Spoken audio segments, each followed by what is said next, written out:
देखो, जो तुम्हारा बोर्ड का सिलेबस है उसमें तो खाली यही है। अच्छा और सर। मैं इससे रिलेटेड जितने भी एक्सपेरिमेंट वगैरह हैं, जो मेन मेन चीजें हैं जो तुम्हारे फिर इंजीनियरिंग में जाकर भी तुम्हारे काम आ जाएंगे, मैं तुम्हें नॉर्मली सारे करा दूंगा ऑलमोस्ट। तो तुम इसको ठीक से देखते रहना। और जेई वगैरह में भी इसमें सवाल पूछे जाते हैं। जेई यहाँ तक लिमिटेड नहीं रखती अपने आप को। Yes sir. मतलब इंटरफेरेंस के लिए इन्होंने दिखाया प्रैक्टिकली कि भैया ऐसा ऐसा होता है। एक तो उसने कहा इंटरफेरेंस में कि if light coming from to coherent sources, ध्यान से देखना, light coming from to coherent sources, interfere. If light coming from two coherent sources interfere, then maxima oblique minima are obtained. अब यहाँ थोड़ा सा तुम्हें फोकस करने की जरूरत है। एक तो यहाँ मैक्सिमा मिनिमा से मतलब ये है कि when light coming from two coherent sources interfere or superimpose over each other, at some places intensity of light gets reduced, and at some other places intensity of the light get enhanced. तो जहाँ light की intensity enhance हो रही है उसको हम कहेंगे कि यहाँ पे मैक्सिमा बन रहा है, और जहाँ वो थोड़ी डिमिनिश हो रही है उसको हम कहेंगे कि यहाँ पे मिनिमा बन रहा है। अब इसमें वर्ड यूज हो रहा है कोहेरेंट सोर्स। तो जो कोहेरेंट सोर्स है भाई, इसके लिए हम कहते हैं कि ये कोहेरेंट सोर्स की जो स्टोरी है, ये वो सोर्सेज हैं जो सेम फ्रीक्वेंसी के होते हैं, और इनके बीच में जो फेज डिफरेंस है इसको थोड़ा समझने की जरूरत है कि sources having same frequency and a constant phase difference। अब इसके ऊपर थोड़ा सा भी चर्चा करेंगे कि ये स्टोरी है क्या एक्चुअली। ऐसे सोर्सेज को हम कोहेरेंट सोर्सेज कहेंगे। समझ आ गई बात? Yes sir. Yes sir. हाँ, अब थोड़ा समझो ध्यान से कि एक यहाँ नोट लिखेंगे जरा हम लोगों की कि भाई in case of light no to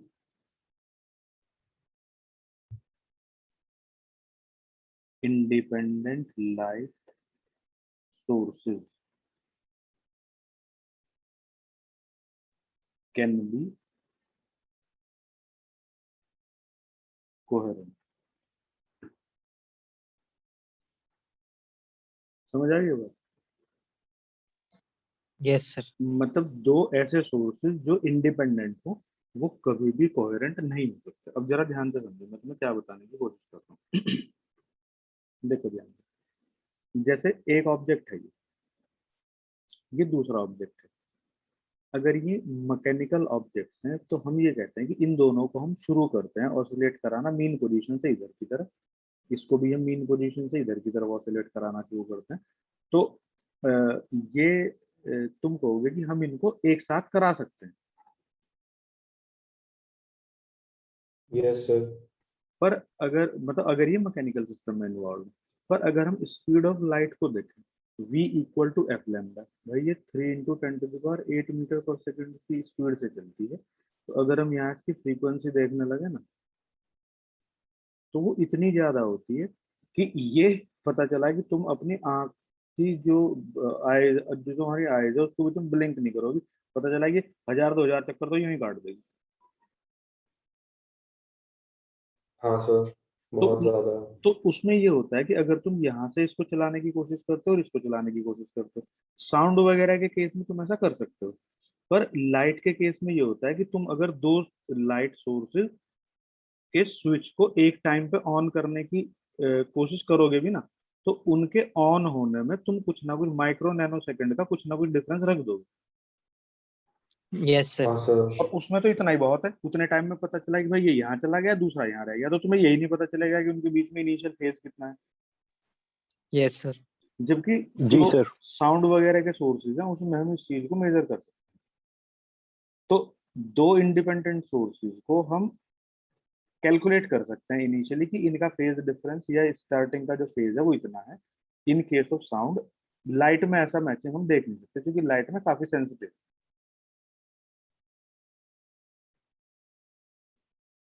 अब हमें इन सब की जरूरत क्यों पड़ रही है, जरा वो देख लो एक बार। देखो सुनो मेरी बात। जैसे ये एक सोर्स है S1, एक सोर्स है S2। अगर ये दोनों के दोनों अपनी वेव को इस पॉइंट के ऊपर भेज रहे हैं, इस जगह, तो इन दोनों के बीच में जब ये पॉइंट O पे पहुंचेंगे तो फेज डिफरेंस कितना है? 0। भाई इनके दोनों के बीच में फेज डिफरेंस 0 नहीं भी हो सकता।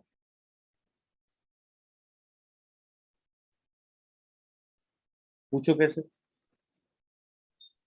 कैसे सर? मतलब ये पाथ इसने इक्वल ट्रेवल करा है, ये पाथ इसने इक्वल ट्रेवल करा है, तो पाथ की वजह से तो फेज डिफरेंस कुछ है नहीं।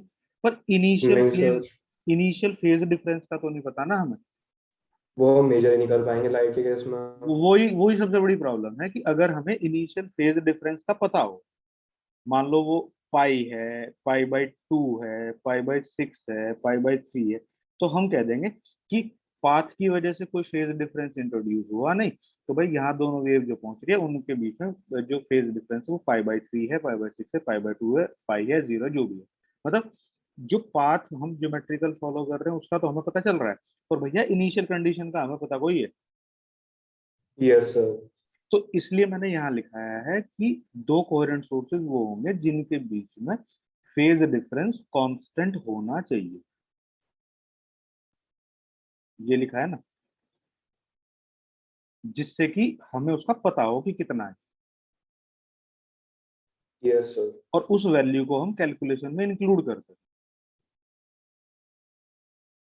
फिर जो लाइट सोर्सेज हैं, उन वो इतने ज्यादा सेंसिटिव इक्विपमेंट्स हैं कि उसके लिए हमें प्रॉब्लम होगी कि हम यही नहीं कैलकुलेट कर पाएंगे कि भाई यहाँ से जब लाइट वहां पहुंची और वहां पहुंची तो उन लाइट के सोर्सेज को ऑन करने में उनमें कितना टाइम लैग आ गया। यस समझ सर, रहे हो? क्योंकि स्पीड भी बहुत ज्यादा लाइट भाई की, तो उनमें काफी डिफरेंस आ गया। एक सेकंड में तो 3 लाख किलोमीटर चली जाती है। और अगर तुमने यस सर। नैनो सेकंड का भी डिफरेंस कर दिया तो उसमें तुम्हारा पता चला कि एक छोटा सा पार्टिकल है बेचारा, ये यहाँ से ऑसिलेट करना था, तुम देख तो यहाँ रहे थे पर वो एक्चुअली में पहुंच गया यहाँ पे। क्योंकि अपनी तो जो सर। आईज हैं उनकी भी तो परसिस्टेंस लिमिटेड है। यस हाँ सर। सर। तो इसका सॉल्यूशन फिर इन्होंने क्या ढूंढा भाई, इसका सॉल्यूशन इन्होंने ढूंढा कि भैया दो सोर्स तुम बनाओ ही मत। समझ रहे हो? अच्छा सर। इन्होंने कहा कि तुम दो सोर्स बनाओ ही मत, तुम एक सिंगल सोर्स ले लो उसकी दो वेव्स को। और उसी एक सोर्स से तुम दो सोर्स क्रिएट कर लो।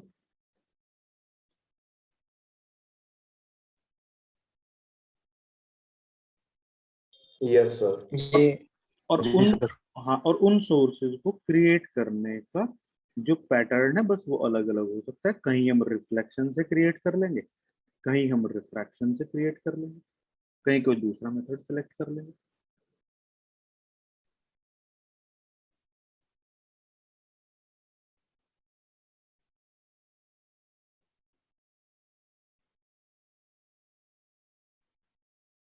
तो देखो ये जो दोनों वेव मीट कर रही है ऊपर जाके यहाँ पे पॉइंट पी पे, ये ओरिजिनेट तो एक ही सोर्स से हो रही है ना। यस हाँ सर। सर।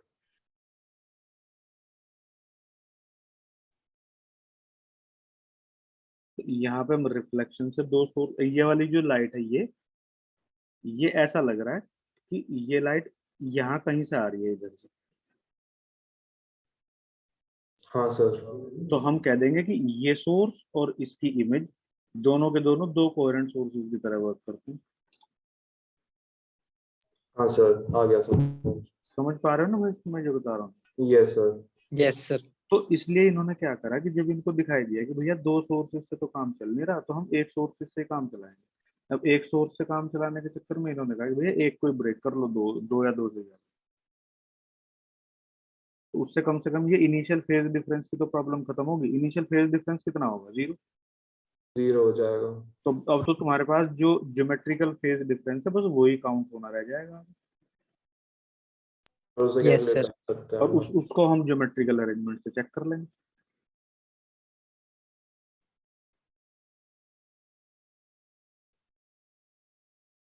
नहीं समझ में आया?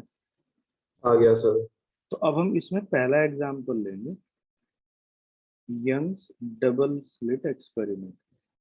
देखो मुझे नहीं पता कि स्कूल स्कूल में तुम्हें किस तरह से पढ़ाएंगे क्या कराएंगे, पर मैं तुम्हें इसको बहुत आसान से तरीके से करा दूंगा जो तुम्हें आसान से समझ आए। यस सर, इंटरेस्टिंग भी है काफी ये तो। हाँ इंटरेस्टिंग तो काफी है। फिजिक्स ही एक्चुअल में बहुत ज्यादा इंटरेस्टिंग है, पर लोग इसे ऐसा बना देते हैं कि ये मतलब बच्चे ज्यादातर इसको अवॉइड करने की कोशिश करते हाँ सर। हैं। नहीं तो कैलकुलस और फिजिक्स को दोनों इतने अच्छे सब्जेक्ट हैं कि अगर आदमी इसको तमीज से पढ़ ले तो लाइफ में काफी कुछ कर सकता है। क्या पढ़ाने वाले लोग हैं उनको खुद के हाथ में।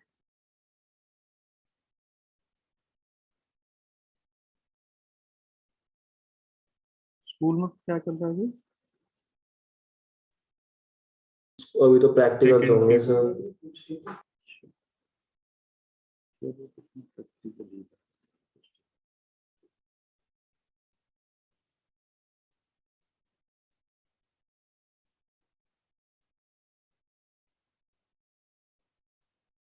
थोड़ा ध्यान से समझने की कोशिश करें।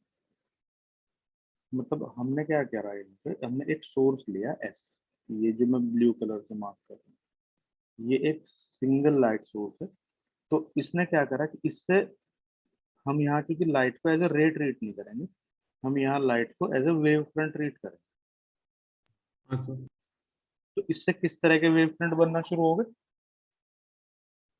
Spherical. स्फेरिकल। मतलब वो इस तरह के बनेंगे पूरे के पूरे, वो मैंने लेफ्ट साइड वाले दिखाए थे। Yes sir. अब जैसे ये यहाँ पे पहुंचेगी इस जगह, तो मैंने तुम्हें लिखाया था कि wherever these light disturbances reach create secondary sources. Secondary sources बन जाएंगे। तो भाई ये अपने आप में एक सेकेंडरी सोर्स बन गया है। तो नहीं समझ रहे हो? Yes yes sir. Yes, sir.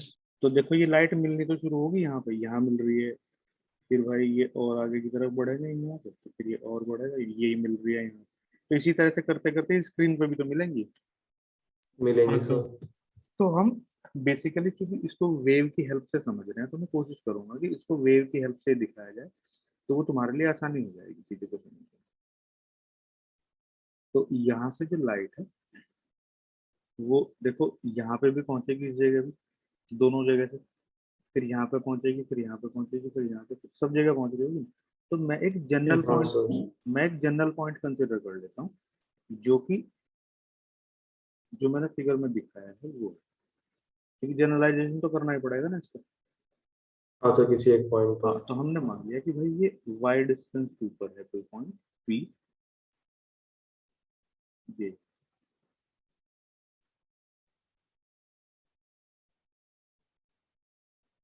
अब बेसिकली यहाँ पे होता क्या है, मैं तुम्हें बता देता हूँ एक बार कि यहाँ पे वेव निकलती है एक्चुअली में वो इस तरह से।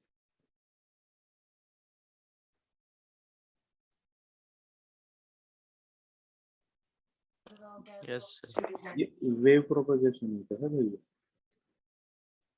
हाँ सर। ये सिंपल जरा अपने बोर्ड में बैठ के पड़ेगा।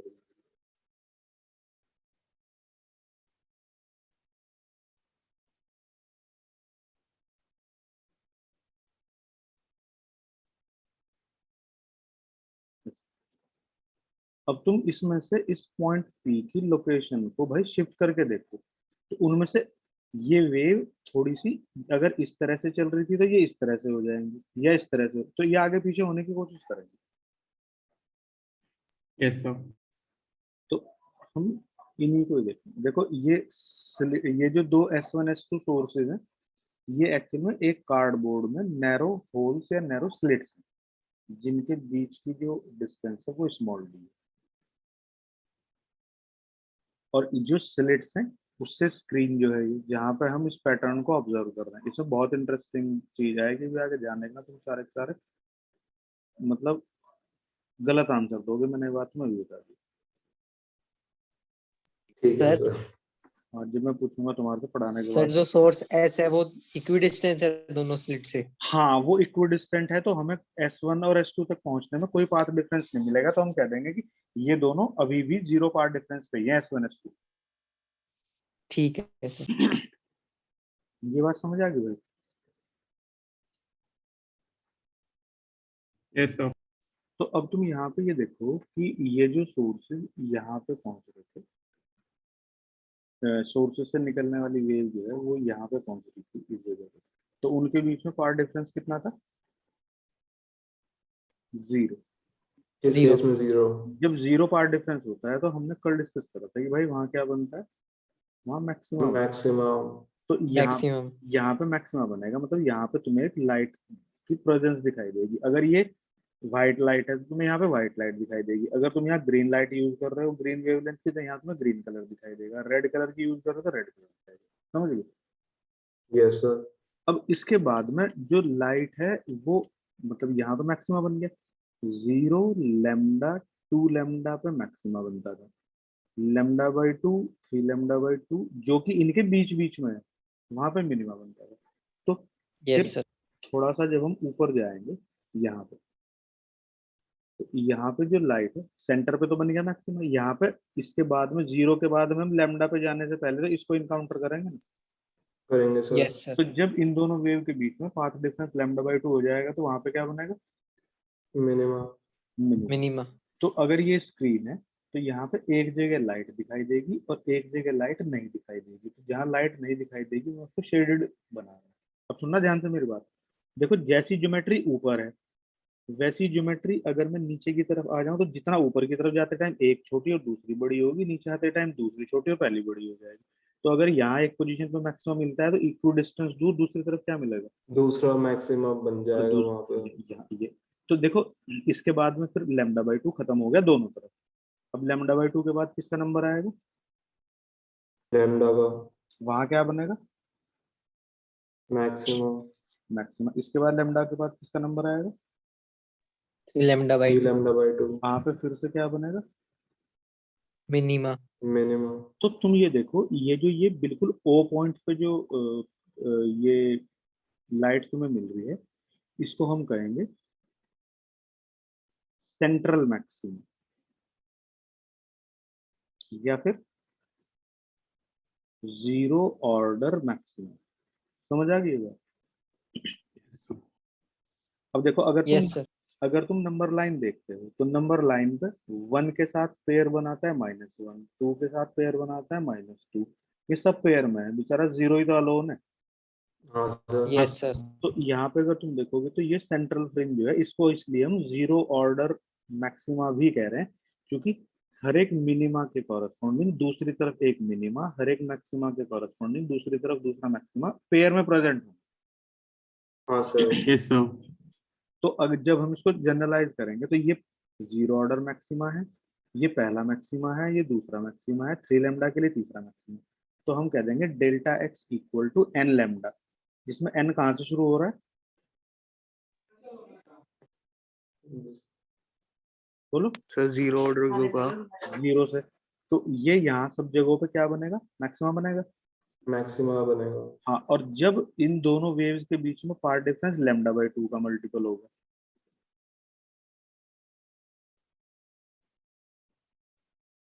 तो वहां पे क्या बनेगा? मिनिमम। अब मुझे ये बता दो कि इनमें से कौन से को प्रीफर करोगे?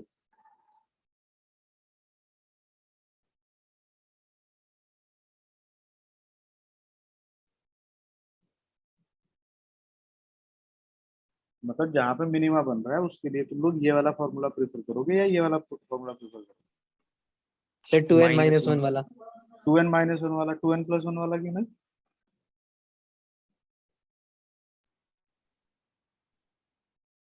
सर कल बताया था। मैंने कल बताया नहीं था भाई, मैंने कल यूं कहा था कि बताऊंगा।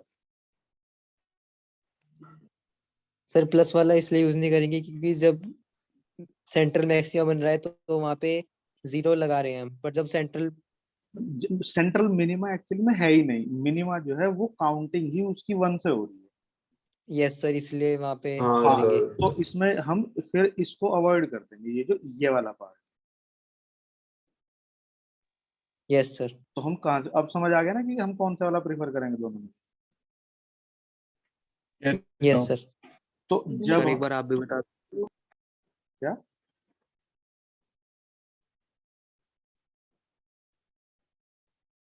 तो हम क्या करेंगे भाई, इसमें देखो ये यहाँ पे जीरो ऑर्डर मैक्सिमा है, यहाँ फर्स्ट ऑर्डर मैक्सिमा है, यहाँ सेकंड ऑर्डर मैक्सिमा है, यहाँ सेकंड ऑर्डर मैक्सिमा है, यहाँ third order maxima, third order maxima. तो हम ये ज्योमेट्री बनाएंगे और ज्योमेट्री से किसी भी एक जगह पे वेव पहुंचेगी एट अ डिस्टेंस y, उसके लिए हम पाथ डिफरेंस कैलकुलेट करेंगे। वो आएगा y d बाई डी, कल कैलकुलेट करो। और अगर ये पाथ डिफरेंस n लेमडा है तो हम क्या कहेंगे कि at a distance y nth order का मैक्सिमा बनेगा। और अगर यही path difference 2n minus one lambda by two होगा तो हम कहेंगे at a distance y on the screen nth order का मिनिमम। नहीं समझ आया? आगे अब यहाँ सर पहुंच बेसिकली एन क्या है? यार n तो भाई, यार अपने कहाँ तू कहाँ सोया रहता है बीच में हैं? सर जीरो ऑर्डर क्यों का, वही भी पूछा था मैंने।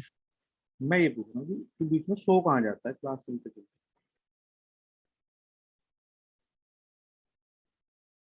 हम्म,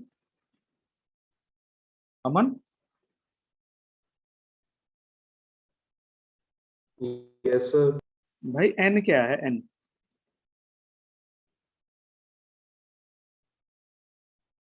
पॉजिटिव इंटीजर्स हम्म, पॉजिटिव इंटीजर्स नहीं n यहाँ किस चीज को इंडिकेट कर रहा है?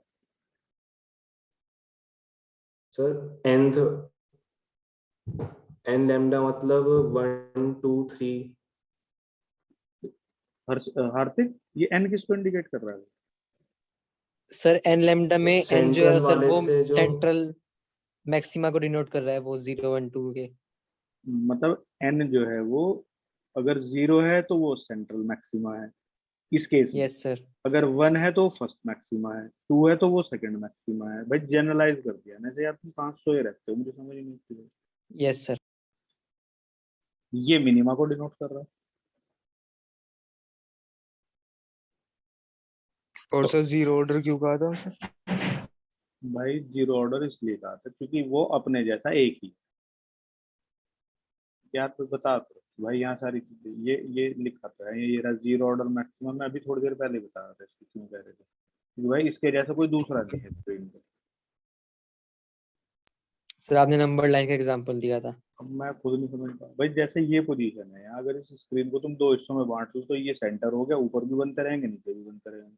यहाँ जीरो मान लो, एक ऊपर आ जाएगा एक नीचे आ जाएगा, दो ऊपर आ जाएगा दो नीचे आ जाएगा, तो सब पेयर में है ना, जीरो का कोई पेयर नहीं, तो जीरो ऑर्डर कह दिया। और सर 2n माइनस वन आपने बताया था कि हम ये प्रिफर करेंगे, क्यों?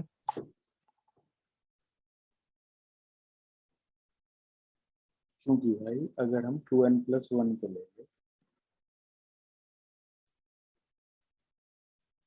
तो इसमें n की वैल्यू अगर हम जीरो रख देंगे तो यहाँ से पहला मिनिमा बनता है lambda by two path difference के लिए, तो n की वैल्यू जीरो रख देंगे तो जीरो जैसा कोई मिनिमा होता नहीं, मिनिमा की काउंटिंग ही वन से शुरू हो रही है।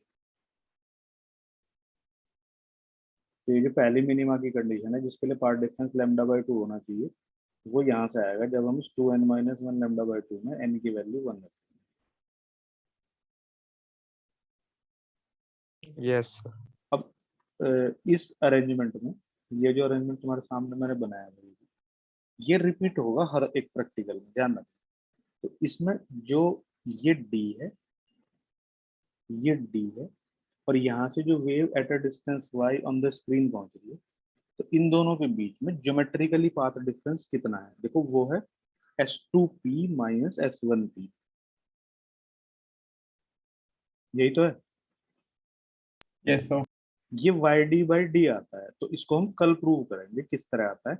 और अगर ये y d by d path difference है ज्योमेट्री से जो हमारे सामने है, पर हमने मैक्सिमम मिनिमा की कंडीशन पढ़ा था कि अगर कोई पाथ डिफरेंस इंटरफेरिंग वेव्स के बीच में लेमडा का मल्टीपल होता है तो वहां क्या बनता है, मैक्सिमम। और अगर वो λ/2 का मल्टीपल होता है तो वहां क्या बनता है मिनिमम। तो हमें ये बताने में हेल्प करेगा कि यहाँ से कितनी दूर कौन सा मैक्सिमा बन रहा है, कितनी दूर कौन सा मिनिमम। ठीक है, सर ये स्लिट कौन सी शेप की होती है? ये स्लिट तो हम लोग राउंड काट लेंगे, थोड़ा सा ऐसे काट लेंगे, बस हल्का सा छेद करना है, जैसे पेन की टिप होती है उसको घुसा के करना। तो सर उससे लाइट पे फर्क नहीं पड़ेगा? ना, जब सर्कल होगा तो सर्कल की नहीं लाइट नहीं शेप नहीं में नहीं, निकलेगी। वो पॉइंट सोर्स है भाई, पॉइंट सोर्स की शेप नहीं होती। नहीं सर, जब पॉइंट सोर्स हम दीवार पे लगा, चलो हम किसी बॉल पे डालेंगे तो उसमें कोई शेप तो बनती है, सर्कल मैं जैसे बनता मैं है कभी मैं कभी। वही तो कह रहा हूँ भाई, ये जो सोर्सेस तुम्हें दिख रहे हैं ना S1 S2, ये पॉइंट सोर्स है, मतलब इनकी कोई शेप नहीं होगी। ये ठीक है सर। ऐसा है जैसे कि